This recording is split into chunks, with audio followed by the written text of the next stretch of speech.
Last week, I called Chris Pinto of Adullam Films. I told him that I made a big mistake regarding Simonides and his claim to have made what we call the Sinaiticus. I didn't give Constantine Simonides a fair trial. Hi, I'm David Daniels from Chick Publications.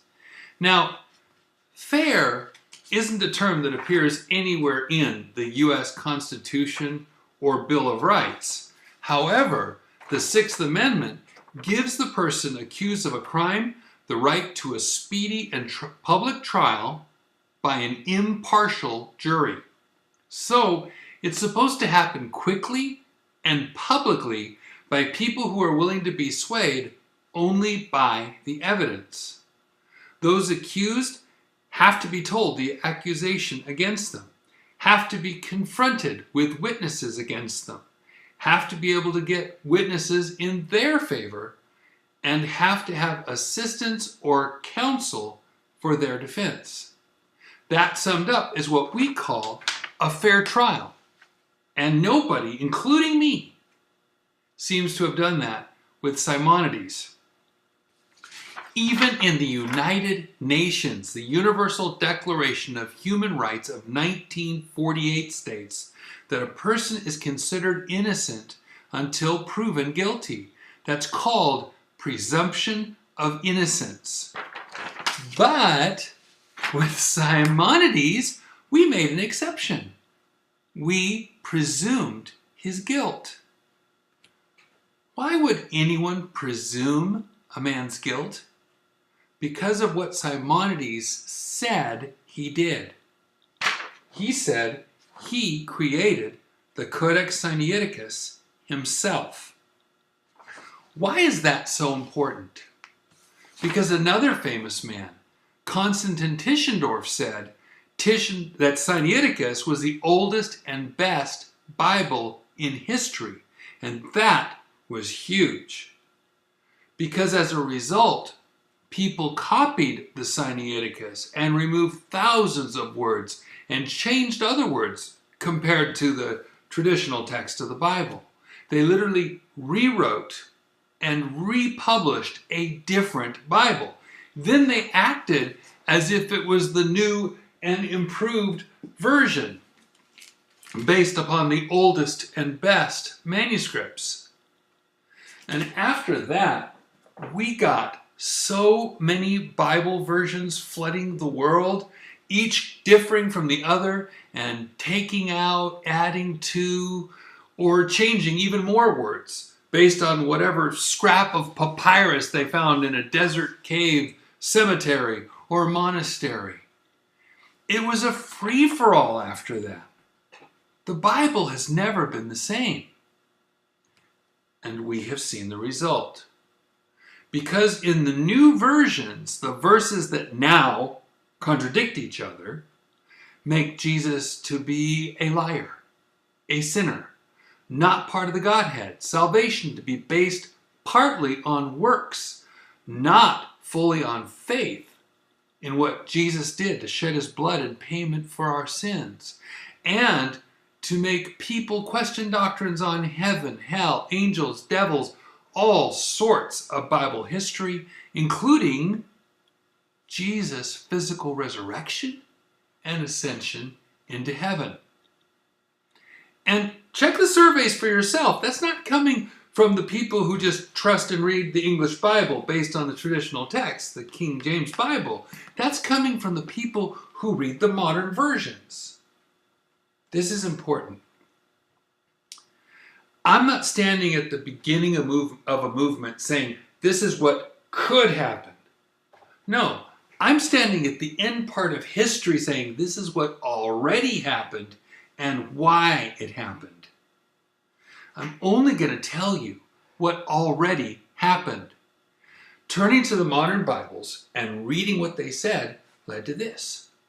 There is no doubt it destroyed faith in millions worldwide. And it started with trusting Constantine Tischendorf over Constantine Simonides. Last year, I spent some time showing, step by step, how Tischendorf lied about what happened when he first saw the Sinaiticus, how he lied when he declared what color it was, how he lied about his conversations with the librarian at St. Catherine's Monastery, how he lied about the baskets being used to put manuscripts to be burned, how he lied about animal skins being burned, how he lied over and over again, even to his own family. And I stated how Simonides was a known forger, counterfeiter, liar, etc. Here's the problem.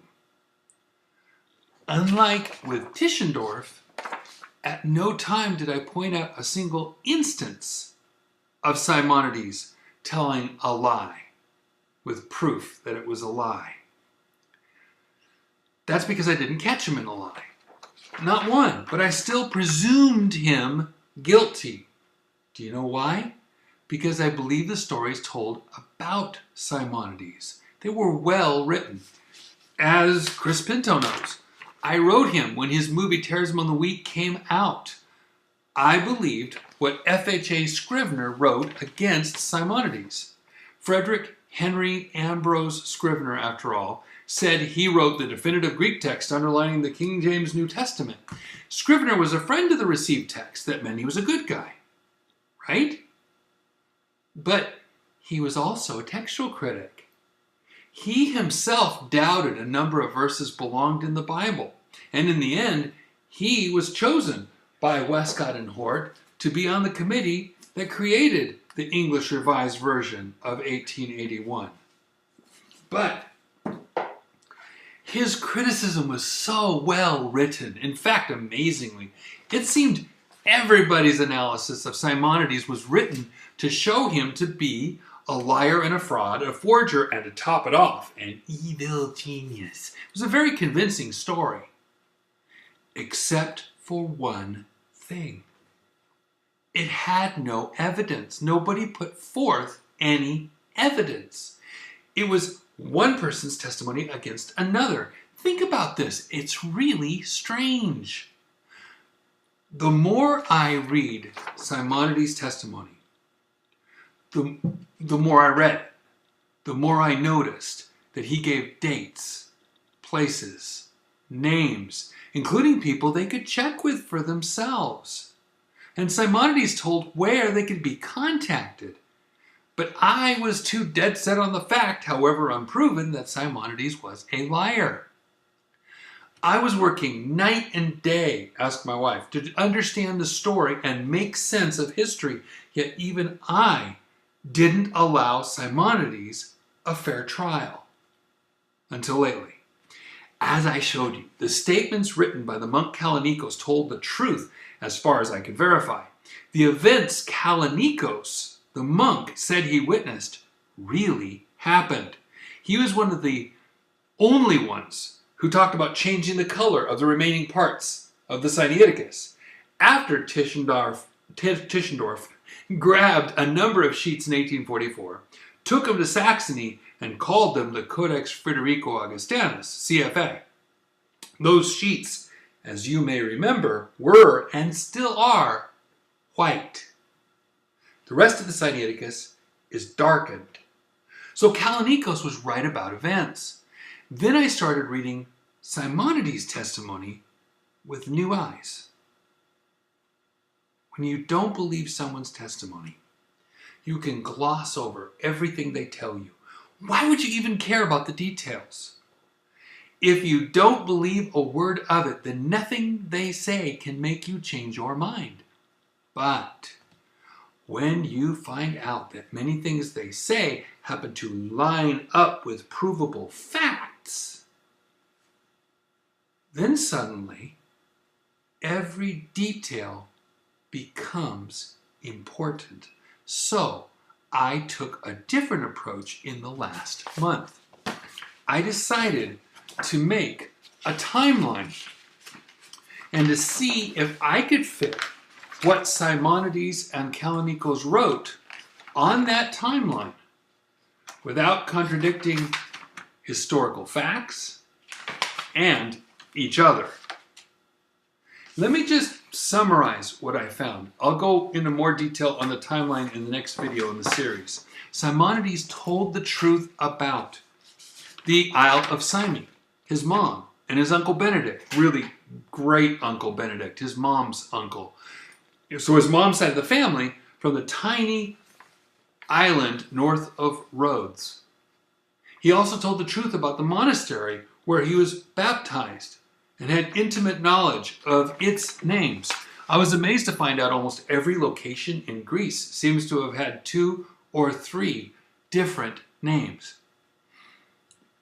Simonides told about the historically verifiable academy or college of Sidonia, where his uncle, named Basileus and Bessarion, taught for 35 years. He had a certain theory about the Septuagint and the church fathers. We'll get into that later. So he retired after 35 years. Then he went, as the Simians know, to become a monk on Mount Athos, starting at Asphigmenos Monastery on the Aegean side of Athos. That's where he took the name of Benedict. Then he was allowed access to a bunch of manuscripts, both that he purchased and kept safe there, that he as a scholar could study to his heart's content. Simonides told the truth about the Greek Revolution against Muslim Ottoman rule and how the fighting forced his uncle off Mount Athos to a safer place. He told the truth about his uncle eventually going to the tiny island of Poros and about the specific monastery there and who it was dedicated to. This matched up with the history of the first ruler of independent Greece, Ioannis Kapodistrias, who came to that island with ambassadors from England, France, and Russia to map out the new state of Greece. Kapodistrias appointed Benedict the head of a small college at the monastery, starting with 12 or 15 students. This matched up as well with Simian history.